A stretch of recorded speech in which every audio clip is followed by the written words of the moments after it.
நண்பர்கள் அனைத்து பேர்களும் அமர்ந்திருக்கக்கூடிய தெய்வ திருசபை. இந்த தெய்வ திருசபையை பார்த்ததை ஆனால் ஆதி முன்னாளையிலே சேர சோழ பாண்டியன் ஆண்ட நாடு, கற்பிலே சிறந்த கண்ணகி வாழ்ந்த நாடு. இது மகாபாரத செந்தமிழ் பொன்னாடு. இந்த மகாபாரத செந்தமிழ் பொன்னாட்டிலே அடியில் ஒரு வேடத்தை தரித்து நான் வந்திருக்கிறேன் என்றால் நான் யாரு, எந்த நாட்டுக்கு சேர்ந்தவர், என் பேர் என்ன, அது விளக்கங்கள் அப்படியா சொல்லுகிறேன் கேள்.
அந்த அயோத்தியை ஆளக்கூடிய தசரத சக்கரவர்த்திக்கும் என் தாயாராக விளங்கும் சுமித்ரா அம்மையாருக்கும் நான் மகளாக பிறந்தபடியா என்னுடைய பேரோ லட்சுமணன். ஆமா, நாங்க 4 பேர்கள். யார் யாரு? ராம பெருமான், லட்சுமணன், பரதன், சத்ருக்னன். 3 தாயங்கத்திலே பிறந்தவர்கள். நாங்கள் எப்படி பிறந்தோம், எப்படி வளர்ந்தோம்? எங்கள் தந்தையாராகிய தசரத சக்கரவர்த்தி இந்த நாட்டை செம்மையாக ஆண்டு கொண்டிருந்தாராம். அந்த ஆண்டு கொண்டு இருக்கக்கூடிய நேரத்தில் இந்த நாரதர் சும்மா இருக்கிறவர் இல்லையா, வந்து பார்ப்பாராம், தேவநாடு போவாராம். தெய்வலோகத்திலே சென்று தேவேந்திர மகாராஜாவே கேட்பாராம் நாரதர், தேவேந்திரா சவிக்குமா அப்படின்னு கேட்டா தேவேந்திர மகாராஜன் சொல்வாராம், என்ன என்று சொல்வாராம், தசரத சக்கரவர்த்தி தசரத மகாராஜன் அருளால் நான் செம்மையாக இருக்கிறேன் என்று சொல்வாராம் தேவேந்திர மகாராஜன். காரணம், விண்ணுலகத்து அரசன் தேவேந்திரன், எங்கள் அப்பா மண்ணுலக அரசன் தசரத சக்கரவர்த்தி. சரிங்க, இவருக்கும் அவருக்கும் என்ன பாரு? காரணம் என்னவென்றால் சம்பிராசுரன் என்று சொல்லக்கூடிய ஒரு ராஜ்ய அரக்கனாகப்பட்டவன் தேவேந்திரனை அடித்து அவனை சிறையிலே போட்டு தேவநாட்டையே அவன் கைக்குள்ள பட்டிருந்தானோ. அவன் கைக்குள்ள பட்டிருக்கிற நேரத்தில் அந்த நேரத்திலே யாராலும் ஜெயிக்க முடியாத சம்பராசுரனே எங்கள் அப்பா தசரத மன்னன் சென்று சம்பராசுரனை மடித்து மறுபடியும் தேவேந்திரனை அழித்து தேவப்பட்டம் கொடுத்தாராம். அதனாலதான் என்னைக்கு போய் கேட்டாலும் சரி தேவேந்திரா சவிக்குமானா தசரத சக்கரவர்த்தி அருளால் நல்லா இருக்கிறேன் அப்படின்னா தேவேந்திர மகாராஜன் அப்பேற்பட்டவர் எங்கள் அப்பா. எங்கள் அப்பா செம்மையாக நாட்டை ஆண்டு கொண்டிருந்தாராம். நாட்டு மக்களுக்கு எந்த குறையும் இல்லாத அயோத்தியை ஆண்டு கொண்டிருந்தாராம். அயோத்தியை ஆண்டு கொண்டிருக்கிற போது ஒரு ராஜா இருந்தது. ஆனால் பகல் காலத்துல பார்த்து வீட்டுல கொடுத்துக்கணும் ஆகாது. நாட்டுல என்ன நடக்குது, இரவு நேரத்துல என்ன நடக்குது, பகல் நேரத்துல என்ன நடக்குது, நாட்டு மக்களை பார்த்து கவனிப்பவர்தான் நாட்டுக்கு ராஜா. அப்போது ஒரு இரவு நேரம், அந்த இரவு நேரத்திலே பார்த்ததை ஆனால் ஒரு முதிர்ந்த வயது, அந்த முதிர்ந்த வயது ஒரு கிழவன் கேள்வி ரெண்டு பேரும் ஒரு வீட்டுல ஒரு ஊர் வீட்டுல ரெண்டு பேரும் இருக்கிறாங்க. அந்த முதிர்ந்த வயதிலே இருக்கக்கூடிய அந்த கிழவன் ஐயோ ஐயோ ஐயோ என்று கத்திக்கொண்டு ஓ நகராம். அப்படி அழும்போது அந்த மனைவி முதித வயதிலே இருந்தாலே அந்த மூதாட்டி சொல்லுகிறாளாம், எதுக்குங்க அழுறீங்க, பிறப்பெண் இருந்தா இறப்பு உண்டு, சாகத்துக்கு போயிட்டு நாள் வளர்ந்து சாகத்துக்கு போய் அழுறீங்களே அப்படின்னு கேட்டாலாம். நான் அதுக்கு அழல, எனக்கென்று ஒரு மகன் இல்லையே என்றுதான் எனக்கு வேதனையா இருக்கிறது அப்படின்னாரு அவரு. ஏங்க மகன் பிறந்தது ஏனால் நாடு வேணும், சொத்து வேணும், சுகம் வேணும், நமக்கு என்னதான் சொத்து பத்துக்குது நம்ம மகன் கிட்ட ஒப்படைச்சு போறதுக்கு அப்படி அந்த மனைவி சொன்னாலும். அப்போது அந்த கிழவன் சொல்றான், அவன் புருஷன் வைத்தியமா என்கிட்டயா பொருள் இல்லை அப்படி என்று இதோ இந்த பொருளை கொடுத்து மகன் கிட்ட கொடுத்து விட்டு நான் வாழலாம் என்று நினைத்தேன். எனக்கு மகன் இல்லையே. அப்ப எங்க அப்பா பார்க்கிறாராம், பதிவு சென்றோர் வருவாங்க நின்று பார்த்ததை ஏன்னா என்ன பொருளை காணுவான், எதுவுமே இல்லாத அன்னாட கூலி செய்தி சம்பாரிச்சு கஞ்சி குடிக்கிறவங்க மகன் இல்லையே இந்த பொருளை கொடுத்து போறாங்க, என்ன பொருள் சேர்த்து வச்சிருக்குவான் என்று எங்கள் அப்பா பார்த்தாராம். பார்த்ததை ஏன்னா தேஞ்சு போன தட்டையும் பிஞ்சு போன மம்முட்டியும் கொடுக்குறான். பிஞ்சு போன தட்டையும் தேஞ்சு போன மம்முட்டியும் இதேதான் என் மகன் கிட்ட ஒப்படைச்சு போறான்னு பார்த்தா எனக்கு மகன் இல்லையே.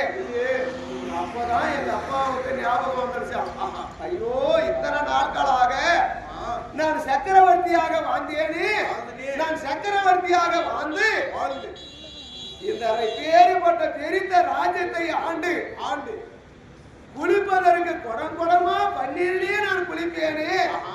பேறுபட்ட அரசனாயிருந்து சக்கரவர்த்தியாக இருந்து எனக்கு ஒரு மகன் இல்லையே. அன்னாட கூலி செய்யறவங்க மகன் இல்லைன்னு வருத்தப்படுறாங்களே.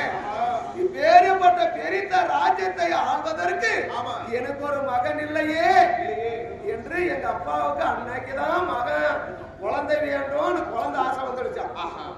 வந்து குருவாக விளங்கும் வசிஷ்டர் பாதத்திலே விழுந்து ஐயோ குருநாதா குருநாதா எனக்கென்று குழந்தை இல்லையே, எனக்கு பிற்பாடு என் நாட்டை ஆள்வதற்கு எனக்கென்று ஒரு மகன் இல்லாமல் போய்விட்டது, எனக்கு மகன் வேண்டுமே என்று அளந்தாரா எங்கள் அப்பா.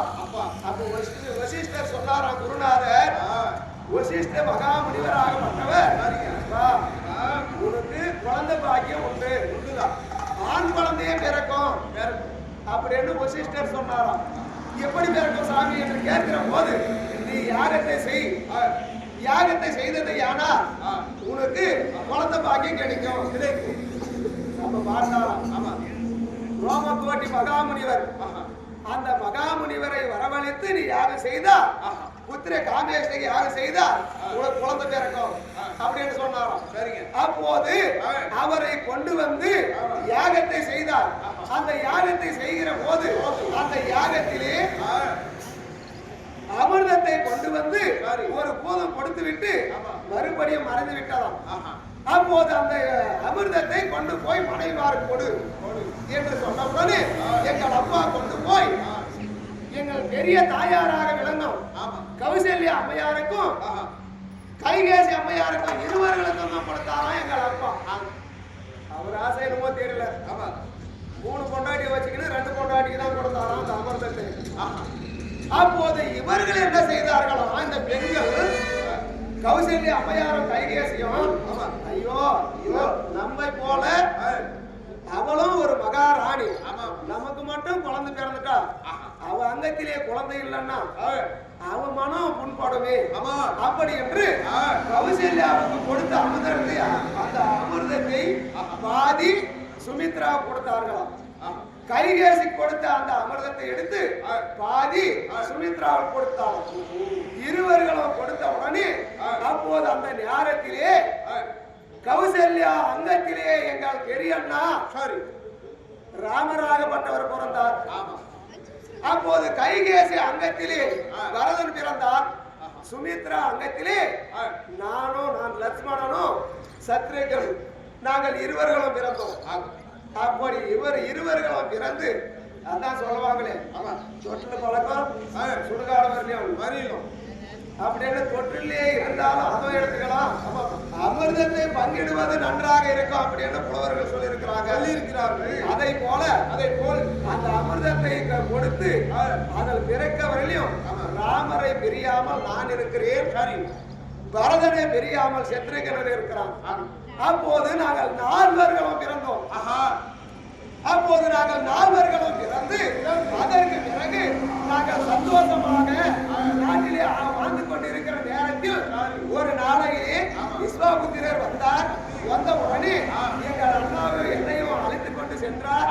அழைத்துக் கொண்டு சென்று அந்த நேரத்தில் ஜனகன் இடத்திலே சென்று வில்லை வடித்து 4 திருமணம் செய்தோம். அப்படி திருமணம் செய்து நாங்கள் நாட்டுக்கு வந்தோம். நாட்டுக்கு வந்த உடனே ஒரு நாளையிலே கைகேசி அம்மையாராகப்பட்டவள் ஊரினுடைய வார்த்தையை கேட்டு கைகேசி சொல்லுகிறார். கைகேசி என்ன என்று சொன்னார், என் மகன் பரதன் நாட்டை ஆளணும், ராமர் காடா வனவாசம் போகணும். காரணையா ராமருக்கு நாட்டிலேயே மக்கள் வளம் ஜாஸ்தியம். அந்த மக்கள் வளம் ராமருக்கு தான் ஜாஸ்தியா சகாயம்.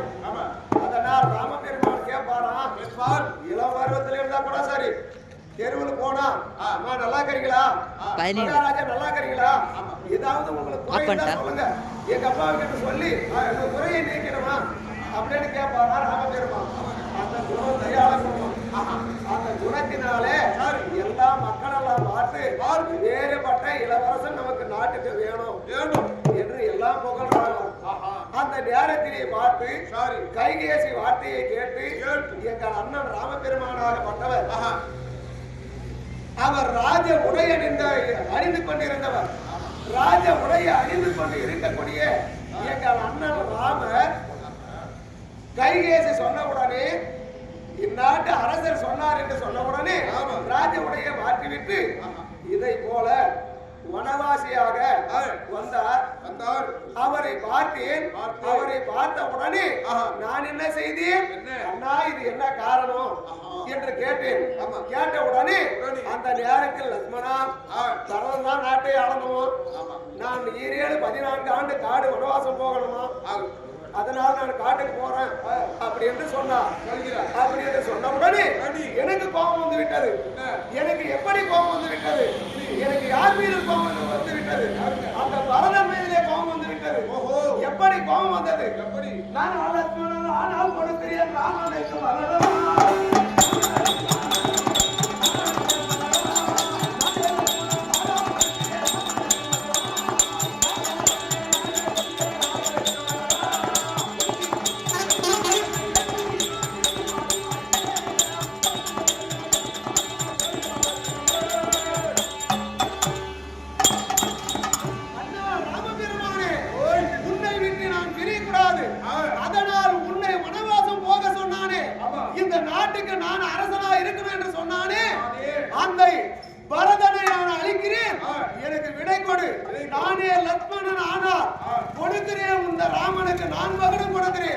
அவனை மறிக்கிறேன் என்று நான் துள்ளி எழுகிற போது அவன் வில்லை எடுத்து எதிர்த்து நிற்கட்டும், அவன் உயிரை நான் மாய்க்கிறேன் என்று சொன்னேன். சொன்ன உடனே அந்த நேரத்தில் ராமபெருமான் சொல்லுகிறார்,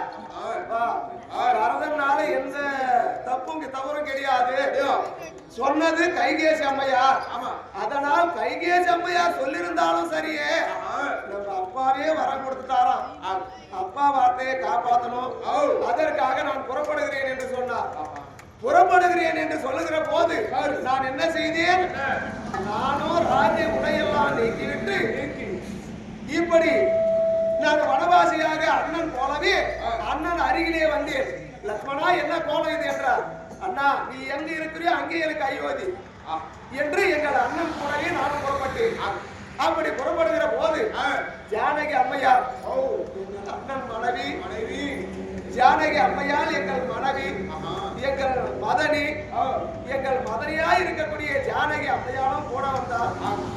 எங்கள் அண்ணன் மனைவி அப்போது கூட வந்து நாட்டிலே இருக்கிற போது மறுபாடாகப்பட்ட ராவணனாகப்பட்டவன் சிறையெடுத்துக் கொண்டு சென்று விட்டானோ.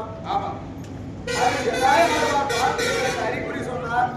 சொன்னவுடனே அதனால் எந்த வழி லங்கைக்கு போகிறது என்று நாங்களும் வழியை தேடிக்கொண்டு அழிந்து கொண்டே இருக்கிறோம். இது பணந்தோப்பை சேர்ந்த மலரம்மா கொடுத்தது. அவங்களுடைய மகன் விஜயகுமாரையா? விஜயகுமார் விஜயம் பணந்தோப்புக்கு சேர்ந்த மலர் அம்மையார். மலர் அம்மையார் பணம் அளித்திருக்கிறார். எப்படி பணம் கொடுத்திருக்கிறார் என்றால்